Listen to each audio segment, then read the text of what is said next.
दोस्तों नमस्कार। आज हम बात करेंगे राज ठाकरे के उस बयान पर जो बयान ने पूरे देश में तहलका मचा दिया है। आज कहीं ना कहीं जिस बयान को लेकर के चर्चाएं हो रही हैं, अब विपक्ष भी कहीं ना कहीं हमलावर हो रहा है। राज ठाकरे ने कहा था कि जितनी भी मस्जिदें हैं उनसे लाउड स्पीकर हटा दिया जाए, नहीं तो हम हनुमान चालीसा मस्जिदों के सामने करेंगे। उसी केस में अगर किसी कार्यकर्ता ने लाउड स्पीकर बजा करके हनुमान चालीसा की तो उसको भी कहीं ना कहीं 5500 रुपए का जुर्माना और उसे गिरफ्तार कर लिया। गिरफ्तारी उसको छोड़ दिया गया और उसके बाद 5500 रुपए का जुर्माना उस पर लगा दिया गया। उसके बाद अब पूरे महाराष्ट्र में इस बयान को लेकर के बड़ी गहमा गहमी हो चुकी है। संजय राउत का इस बयान पर टिप्पणी आई है। उन्होंने कहा है कि ये बीजेपी की भाषा बोल रहे हैं। जैसा कि नितिन गडकरी से एक दिन बाद मुलाकात हुई है, तो कहीं ना कहीं जो समीकरण और जो सूत्र जो कहते हैं कि उस हिसाब से कि संजय राउत कहते हैं कि ये बीजेपी की भाषा बोल रही है, ये अपनी लिखी हुई किताब नहीं पढ़ते। 4 महीने निद्रा में रहते हैं, उसके बाद एक दिन आते हैं, बयान देकर के चले जाते हैं। इसी तरीके से एनसीपी के अजीत पवार का भी बयान आया और इन बयानों को लेकर के अब राजनीति इतनी तेजी से हो गई है। अगर हम ऐसे बयानों की बात करें तो राज ठाकरे इससे पहले भी कई बार बयान दे चुके हैं, परंतु उनके बयानों का किसी तरह का कोई असर नहीं होता। अगर असर होता तो हो सकता है कि जो 2018 में बयान दिया था कि लाउड स्पीकर हटा दिए जाएं और अपनी नमाज अपने मस्जिदों में या घरों के अंदर करें, तो आज दोबारा यह बयान देने की जरूरत नहीं होती। कहीं ना कहीं कुछ लोग ऐसा भी मानते हैं कि इन बयानों से कहीं ना कहीं ये राज ठाकरे राजनीति में आकर के वो अपना चेहरा चमकाने का काम करते हैं। ये आपके ऊपर है कि आप इनको किस तरीके से देखते हैं। क्या वाकई ये राजनीति में अपनी पकड़ बनाने के लिए या बयान देने के बाद सुर्खियों में रहने के लिए आते हैं। अगर हम बात करें तो सोनू निगम है, उन्होंने भी बयान दिया था और उस बयान को लेकर के पूरे देश क्या पूरे विश्व में उस बयान की चर्चा हुई थी। उन्होंने कहा था कि सुबह 4 बजे जब नमाज होती है तो मेरी नींद टूट जाती है। इसके बाद जब जैसे ही वो ट्वीट आया और उसके बाद कुछ लोगों ने हमला किया कि आप किसी ना किसी एक धर्म को टारगेट करते हुए इस तरह की बात कर रहे हो। अब जब बातें आगे बढ़ती हैं तो सोनू निगम ने भी कहा कि धर्म की आड़ में दादागिरी और गुंडागर्दी की जा रही है। इस तरह के ट्वीट्स आए और उसके बाद उन्होंने ये भी कहा कि अगर बुरी प्रथा है हमारे धर्म के अंदर तो उसको रोका क्यों नहीं जाता। सती प्रथा थी, बाल विवाह था, तो कहीं ना कहीं हमारे धर्म के अनुसार उसको रोका भी गया और उस पर भी चर्चा होनी चाहिए। अगर लाउड स्पीकर से किसी की नींद टूटती है या किसी की समस्याएं खड़ी होती है तो उस पर भी कहीं ना कहीं विचार करना चाहिए। सुप्रीम कोर्ट को तो स्वतः संज्ञान ले लेना चाहिए, क्योंकि सुप्रीम कोर्ट भी पहले भी कहीं ना कहीं बहुत सारे ऐसे केसों में स्वतः संज्ञान ले चुके हैं। इसी तरह से अब डॉक्टर हैं गुजरात के, उन्होंने भी अब PIL डाल दी है और कहा है कि जिस जगह मेरा क्लिनिक है वहां पर बहुसंख्या मुसलमानों की है और वहां पर मस्जिदों से अजान की आवाज आती है तो मेरे पेशेंट परेशान होते हैं। अब बात करें इस तरह की जो आवाजें हैं जगह जगह से उठनी शुरू हो गई हैं। अगर आगरा की बात करें तो आगरा में अभी जो मस्जिद के सामने जो रोड पर नमाज अदा कर रहे थे उनको कहीं ना कहीं विरोध का सामना करना पड़ा और वहां पर पुलिस उतरी और उस जो रोड को इन्होंने बंद करके नमाज अदा कर रहे थे, तो कहीं ना कहीं वहां पर पुलिस ने हस्तक्षेप करने के बाद हिंदू संगठनों के साथ मिलकर के उस रोड को खाली कराया। उसके बाद नमाज अदा हुई।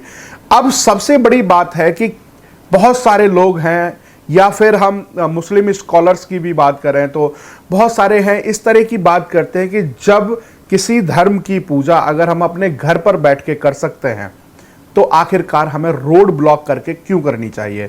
या फिर अब सोनू निगम का अगर बयान हम लें तो उन्होंने कहा था कि जब मोहम्मद पैगंबर साहब थे तो उस समय तो बिजली भी नहीं थी और बिजली के साथ साथ ये लाउड स्पीकर भी नहीं थे, तो उस समय भी तो कहीं ना कहीं आप इबादत करते होंगे।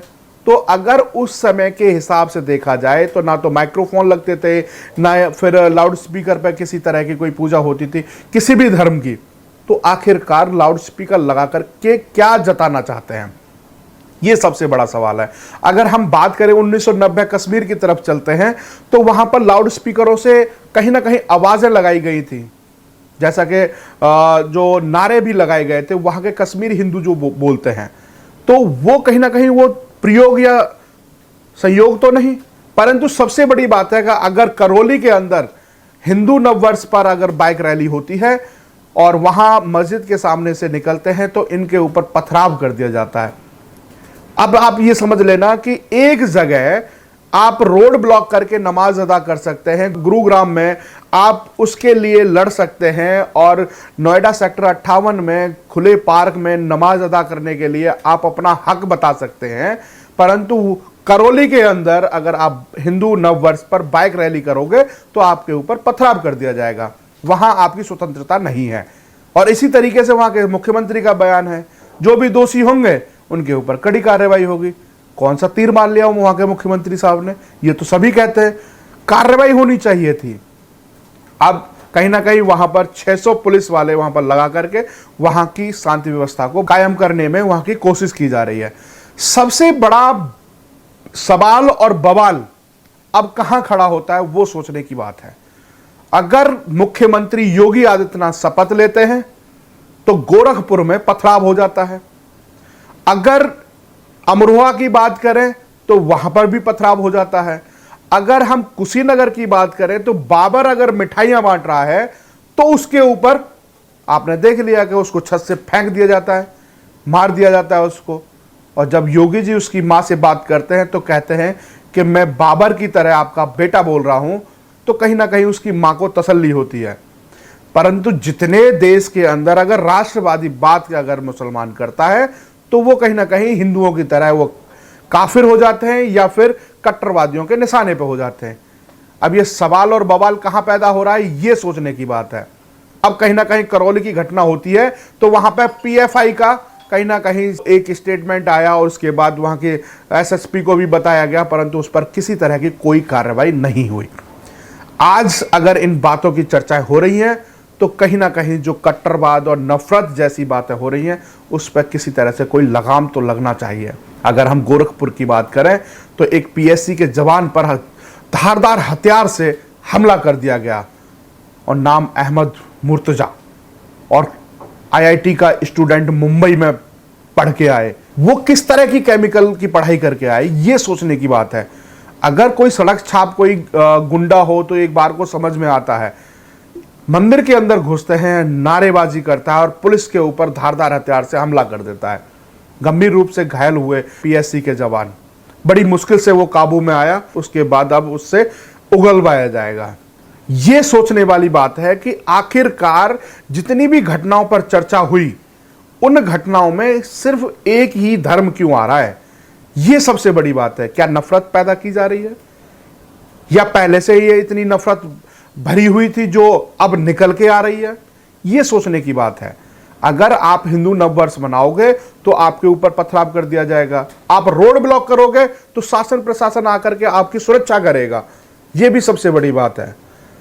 जिस तरह का माहौल जो क्रिएट हो रहा है उस माहौल को कैसे शांति प्रिय बनाया जाए।